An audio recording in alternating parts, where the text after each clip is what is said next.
Hello, Long Beach. Welcome to Artist Banter, a podcast focusing on arts and entertainment in Long Beach, brought to you by the Daily 49er staff. My name is Aziza Gomez, and I will be your host today. Recital season is finally here, a season full of highs and lows, and for some much needed closure. My earliest memory of recital season comes from my freshman year, back when I knew I still had a couple years before my very own recital. That year I went to about 10 recitals. Some I'm not proud to confess I only attended so I can have a free meal at the reception. Now, the time has come for me to have my own senior recital. I didn't have a live junior recital due to COVID, so I could really use all the pointers I can get. I figured, what better way to prepare for my recital than by asking peers and professors about their own recital experience. For today's episode, I hit the halls of the Bob Cole Conservatory of Music here at CSULB, and I found some students who have had or are going to have a recital this semester. I'm also interviewing flutist and CSULB body mapping professor Rena Urso about ways to prepare your body and mind for a recital, or even just for finals week. So hi guys, thank you for joining me in some recital talk. How about we start off with each of you sharing your name, instrument, and date of your recital. Hi everyone, I'm Anna Crumley. My instrument is voice, specifically jazz voice, and my recital was on March 25th. At 7:30 p.m. in Daniel Recital Hall. Yeah. I saw it. It was amazing. So let me just give more backstory. We have Oscar and Anna here that already had their recitals, and they freaking rocked. And me and Tom are here to just absorb the knowledge and maybe give some other words of wisdom. So sorry to interrupt you, Anna. Go ahead. That's it. Your turn. I'm Oscar Rodriguez. I play guitar, specifically jazz guitar, here at Long Beach. My recital, I don't remember what day it was. Fair. My bad. But yeah, it already happened. And it was in C100. Nice. Tom, when is your recital? I'm Tom. My instrument is piano. And my recital is May 7th, 2022. It's going to be in DRH. And yeah. That's exciting. You have two recitals. Yeah. So I always say the piano one. There's the composition one, which is next week. It's on Tuesday at 3 p.m. I don't advertise it because I'm a little shy with my composition. Oh my gosh, please do. We know about it, so we're going to be there. I'm so excited for it. See what happens there. Well, my recital. So for those who don't know, I'm a classical saxophone major, and my recital is April 30th, which is a Saturday at 5:30. So my first question is, how long did you go about preparing for your recital? How long in advance did you choose your repertoire, musicians, and your outfit? Well, Anna, you should go because you had a cool outfit. I saw the pictures.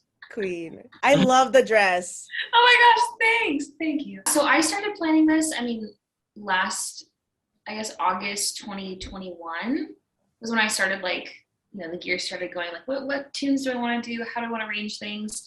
And then, pretty much all my arrangements were done by, January, February. There's just, a couple, horn things that I needed tweaking on because I had to do, 3 horn arrangements. And that's the trickiest part is just, wanting to make sure that what you write for your instrumentalist isn't the worst. The voice leading works for them, and it's just transposition wise, is this cool? Can you play this? Does it sound good in that specific timbre? So that took a little bit longer. In terms of players, I already knew who I wanted, and thank God they were all free. So I'm super lucky. I had 16 people on my recital. Wow. Dang, that's a whole production. Yeah. It was a whole ass production. So coordinating that many people, I guess my little advice, if you want to have that many people, the coordination and the organization has to be on point because that's a lot of people to keep track of. So I don't know. It was tricky, but it was worth it because it's my last hurrah. And then in terms of outfit, I ordered a dress 2 weeks before, and I was I hope this fits.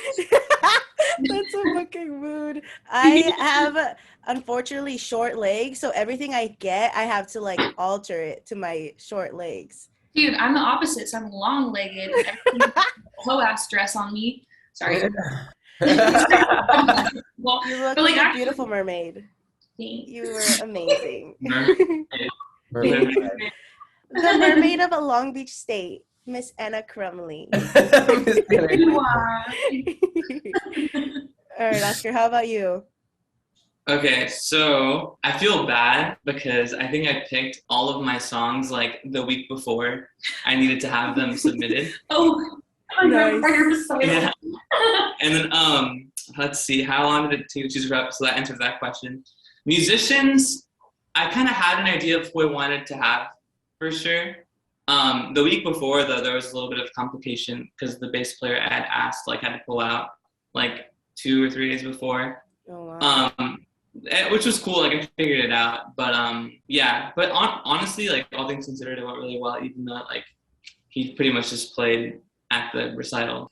And then choosing my outfit, I think like the day of. This sounds so bad. The day of, I'm gonna wear this. How much thought. What I loved about your recital, Oscar, was the stuffed animals that you had. You like had everybody bring stuffed animals, and they like lined them up on the stage. It was really cute, and everybody was amazing. Like you would have, I never thought that you like randomly had to get another bass player. Like it sounded so good. Yeah, no, he's a pro, so you know, I think that helps. Like, I feel like a lot of the musicians that I know are just like really just like good and like well practiced, where I don't feel like uncomfortable having it be like a last minute thing, you know? Right. That's awesome. All right, Tom, what about you? I know that you've been looking for musicians for your compositions. So how's that? Right. Yeah. Well, I had a lot more players in mind because I had more works. So I had a nocturne for piano and saxophone. I had to like cut some pieces out because like Anna said, like it's really hard to coordinate people. And when she said that, I was like, yeah, I totally agree with that. There's a large ensemble piece, 2 drummers, let's see, violin, another violin, viola, cello. Doing math right now. It's like your logic files coming to life. Yeah, it is kind of like counting slowly. I think I have like 12 players, I think. So it took like a lot. I remember kind of panicking on Instagram asking like if there's any percussionists. They're always in demand. You know, Yeah. like we need a percussionist, we need a percussionist, we need a so like yeah, that was interesting. But yeah, I found 12 players for my comp recital. I only got 1 rehearsal in. I wanted to get 1 more this week, but it was opera season, Right. another week of college. It's just so it was fun while, you know, like there is still hope that we could get something done, but yeah. Yeah, and like Oscar said, like everyone at the conservatory has that skill where they can really practice on their own and then just make magic happen. I'm sure your recital is going to be amazing. Have you put any thought into what you're going to wear yet?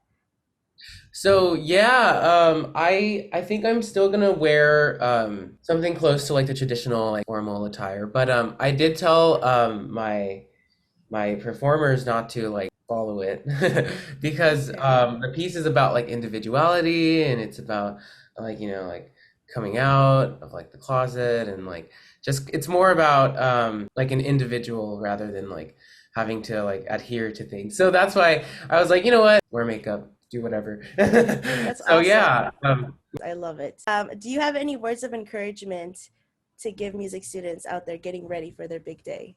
Oh yeah, totally. I guess I learned a lot from like my personal mistakes and my like anxieties. The biggest thing is that you have to embrace where you're at. Like wherever you are at in this time, in this season of your life and in your, you know, in your career, embrace where you're at and love where you're at.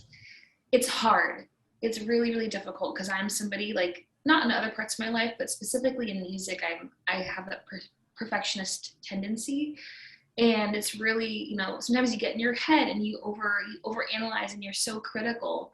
But like enjoy the process. So choose people for your recital that you love and that you love their playing because that makes everything so much more enjoyable. Choose people that you love, embrace where you're at, and so yeah. Period. That was beautiful. I You love that sure answer. do. Yeah, that was a great answer. The thing that I would add to that, or like say, I think like a lot of people have like a lot of like anxiety and like fear about like performing, you know? And I think that where that comes from is like fear of judgment. You know, I think like we're all afraid of like going up there and like messing up and like thinking like, dang, like what do these people think about me now that I like made this huge mistake, or letting yourself down, you know? And it's I think kind of like learning to like embrace that, or just be aware of that, because I was talking about this a few days ago. Like we're not robots, you know. It's like if we played everything like super quantized and perfect, like it would lose what makes music, you know, that human element of like like there being like a slight mistake, or like whatever thing just adds so much to the experience. Because no one goes to concerts looking to see who's gonna make a mistake, you know. They all want to be moved. So it's like if you kind of go there and like just let yourself be in the moment, like I think it'll go just as well as you want it to go, because you were being sincere in that moment. True. So true. Beautiful. Tom, did you want to close us out with any words of wisdom? I think just keep doing whatever works for you, and don't be afraid to ask for help. Definitely. There's been a lot of moments where I wished I had asked, you know, some of my close friends in the composition circle, you know, and I think again that it's, for me, it stemmed from the fear of judgment. But yeah, don't be afraid to ask for help. Yeah, they're rooting for you. We're all They're rooting for you. There's a lot of people rooting for you. So that's what I guess I would recommend and give as a curl of wisdom. Thank you. People out there. Well, thank you, Oscar and Tom and Anna, for joining me today. And I'm sure that your words are going to help a lot of us who are having recitals this week. Thank you for joining me on Beach Weekly. Thank you for having me. Thank you. All right, I am here with the one and only Rena Urso. Rena Urso enjoys a flourishing career as a freelance orchestral and chamber musician all over California. As a licensed body mapping educator, Rena presents workshops and masterclasses all over the world, as well as the course she created at CSULB called Body Mapping for the Performing Artist. Her popular monthly column in the Flute View covers a myriad of topics related to injury prevention and musician wellness. Rena is also a RYT 200 certified yoga teacher and certified meditation teacher. Welcome to Artist Banter, Rena. Thank you for joining me. Having me, Aziza. Of course. So my first question for you, Rena, is what is the best way to prepare for your recital mentally and physically a week before a big performance, like a recital? Wow, this is a really great question. For me, this is just me, and I would say not just for a recital, but any important, like big performance that you've been leading up to, or even an audition. And that can be an audition for a symphony orchestra, grad school auditions, any kind of big thing that we're preparing for many, many weeks. I've always liked to taper my practice as I get closer. Like I try to front load, and then as I get closer and closer to the day, I try to taper, you know, woodshedding, hammering in the practice room. Not that I'm ever am in favor of hammering away in a practice room, but it's all about pacing ourselves. Right. But I like to taper that and up the other parts of things. For example, like more long tones, more awareness of, if you're a wind or a brass player, the breathing part, the creating of the like the front of the note, the note releases, like the little delicate parts of our playing that we forget about when we're trying to get notes under our fingers. So I up the long tones, the slow technical practice, working weak links in the program, maybe not running the whole piece top to bottom 56 times a day. That's never a great idea. Totally fried. By the time your recital arrives, you're going to be exhausted and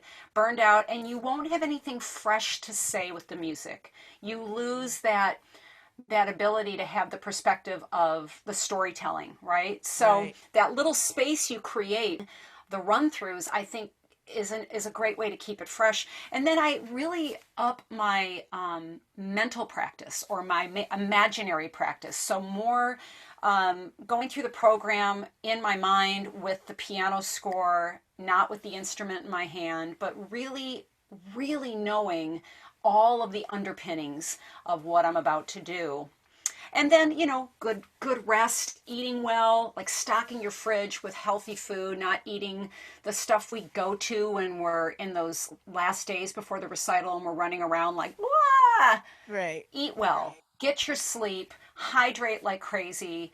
Don't drink alcohol. Save Yeah. all that.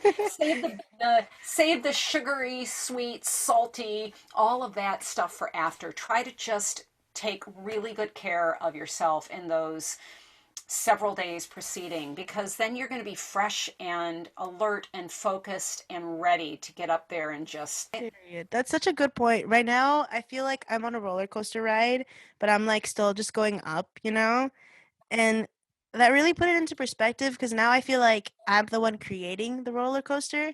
So why would I not like study the form of it and like the very minute details that go into it? Like just studying your score, listening to it. I've gotten that advice a lot, but I feel like sometimes I get so anxious that I don't even want to know. Like I just want to get on that ride and just wait for that drop. But that's a Yeah. really good point. That's a really good point. And I need to hydrate more. And I don't drink water very much.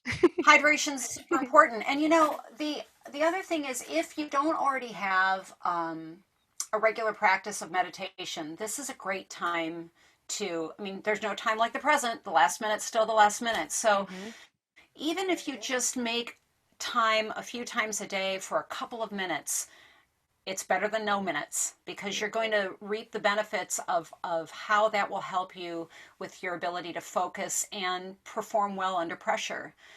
Right? So, For sure. yeah. Yeah, I mean, and I haven't really performed on saxophone very much yet, but for my like singing and my band stuff, I did learn a bunch from your class. So I think one day I had like a gig. I woke up early, I meditated, I did my Alexander technique, I drank water, and like even though the performance was at 8 p.m., I managed to stay relaxed until 8 p.m. for the first time. That's So awesome. yeah, I feel a little better about the recital thanks to what I learned in your Yes. class. So I'm sorry, I get excited when I talk about certain topics, but the thing is it comes to a very simple question that we have to ask ourselves, like, what are we hoping to achieve when we walk out there on stage to perform?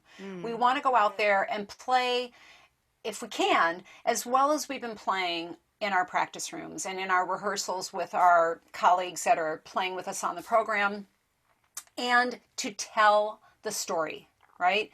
So if you're tired, if you're sleep deprived, if you've not been eating particularly well, if you're like a little frazzled, it gets in the way of you enjoying this opportunity to perform and telling your story and really getting an opportunity to play this music that you chose. You chose the music for a reason, right? You chose this music because you like it. So go out there and enjoy yourself and tell your story and have fun. This is an opportunity to perform, right? Period. Good point. Okay, so my second question. You have been a performer for a long time, and I know you have had some awesome musicians in your family to look up to. I can't relate, but I can imagine the added pressure that has caused you to have as a performer. Have you ever suffered from imposter syndrome? And if so, how did you combat it? Oh boy, you're putting that in past tense. Have I ever? Do I still? 100%. And it's something I gotta check myself every so often and be like, girl, what are you doing? Are you still here? Really? After all this work? Um, so for those people that are listening and they might be like, musical family, what is this? So my Right. father, Santo Urso, was one of the assistant concertmasters of the Detroit Symphony. He was a prodigy. He went to Juilliard as a very, very young child.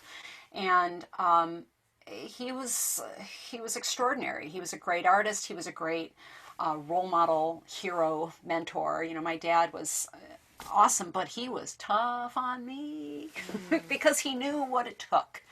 And he wasn't going to sugarcoat it and be like, oh, have fun playing your flute. He was like, get in there and practice. You gotta practice, right? So I had that as an example, which was a really clear example of what I needed to do if I wanted to achieve this thing, which was I wanted to be like my dad. I wanted a job in a symphony orchestra. And then I also had the examples of my siblings, my three oldest brothers, music industry. One of them was a record executive with Warner Brothers and then Elektra Asylum for years during like the big heyday years. He was also a really brilliant violinist. My another brother was a fantastic French horn player and chose to go the route of music education, and he had this fantastic music education program in the Detroit area where I grew up. And then my other brother, Michael, was literally a rock star. He was the bass player with a rock and roll band during the Motown era, Rare Earth. So I had a really interesting, diverse, musically diverse example of what I needed to do to achieve what I was hoping to achieve as a musician. But it also, the flip side of that was there was always this like, I'm not good enough. My dad won his job with Detroit when he was 24. And when I turned 24, I'm like, well, I guess this is the year. I'm going to win a job. I didn't. So, every few years that would go by, I'd be like, well, okay, maybe it's just taking me longer. And I really struggled. And many years with this, there's no way it's going to happen. Imposter syndrome, feeling a little bit like I was never going to achieve it. Somewhere along the line, and I can't pinpoint exactly when, I started to had my own unique voice in all of this. I wasn't my dad. I wasn't my brothers. I wasn't my sisters. I wasn't my teacher. I was me. My unique path, my unique voice. I had something to offer that was uniquely my own, and I was going to just do my best and do my thing. And as long as I was always, doing the best I could, no more, no less, just doing my best, whatever that was, like authentically. That's a big thing, Aziza. Like, you can't necessarily follow someone else's path or truth because maybe that's authentic to them, but it's inauthentic to you. And it becomes super clear right away to others if you're not authentically yourself, right? It's like, yeah, this doesn't feel right. I'm not going to go play for every flute player in the city of Los Angeles hoping to get some external validation because that does not feel authentic to me. I have to do what's authentic to me. So I just kept doing my work. And that comment I made, by the way, this do your best, no more, no less, is part of, are you familiar with the book by Don Miguel Ruiz, The Four Agreements? No, not yet. Quick read. The Four Agreements are, I grabbed it because I knew you were going to ask me about this, so I could remember them in order. Period. Be impeccable with your word. Don't take anything personally. That's a big one as musicians, isn't it? Don't make assumptions, and always do your best. No more, no less. That third one hit me Another, right now. I know, but it's like, that's the real, that's it right there. And to add to that, another thing for listeners to check out are the 7 axioms or universal truths. And the number one universal truth is you are exactly where you're supposed to be. And as soon as I come back to that, you're exactly where you're supposed to be, just do your best. Then it takes all that imposter, I'm a fraud, I'm never gonna this, I'm never gonna that, what am I doing with my life? It takes all that away. Like that goes away because it's like, nope, go back and just go back to the hub. I'm right where I'm supposed to be. Just do my work at the best of my ability. Period. And you know what? That's the greatest love of all. Like Whitney Houston says. Yes. Last question.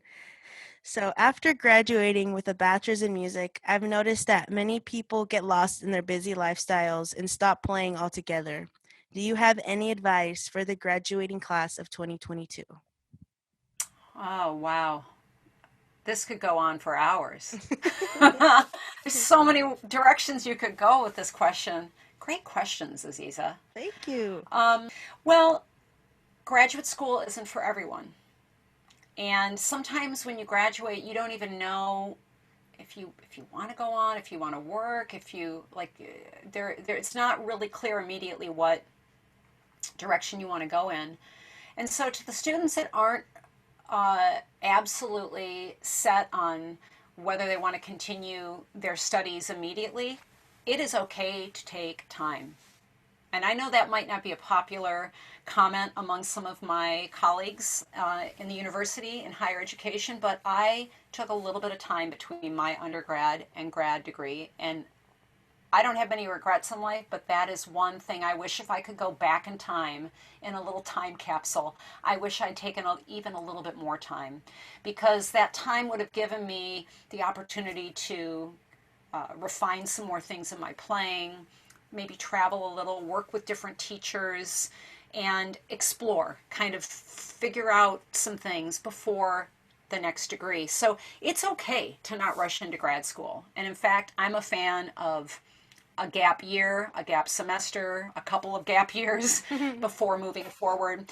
So don't feel like you need to go on right away. And in fact, if you think like, well, I think I want to go to grad school, but I don't know if I want to do the same path. Like if you, let's say you were a performance major in undergrad, maybe you might not want to be that's not your focus for grad school. Maybe you want to do theory or history or something different. Research schools, go visit the cities if it's financially feasible, connect with teachers and ask a lot of questions, and just spend that time kind of putting it into the U bank to figure out what your next best step is. And this is important, whatever next step you take is not permanent. So if you make a step and a choice like, I'm going to move to Boston and go to Berkeley, great. And let's say you get to Boston and you get to Berkeley and you're like, this is great, but this isn't what I had in mind. Now what do I do? Well, it's okay to pull up your anchor and go someplace else. So any step you make, if it's not the right step, know that there's another path you can take. And maybe it's a time to work and just make some money and save. So that way you have more options available to you going forward. Travel, but find your unique voice, find your people, and that's going to help you know what path to take. Thank you. That was such a beautiful message. And I want to thank you for taking time out of your day to answer my questions. I feel a lot more secure now and more confident. So thank you. Oh, my pleasure. It's been really nice talking with you. I miss seeing you in class every Wednesday. I miss you too. See me, but I've got 2 thumbs up. So keep being you, keep doing what you do, keep your awesome, positive attitude, and the future looks bright. Thank you. That's all for Artist Banter this week. Don't forget to check out Beach News Weekly for campus news on daily49er.com, as well as other podcast content brought to you by the Daily 49er. You can also follow us on Instagram, Twitter, and YouTube at Daily 49er. Thank you, and talk to you soon.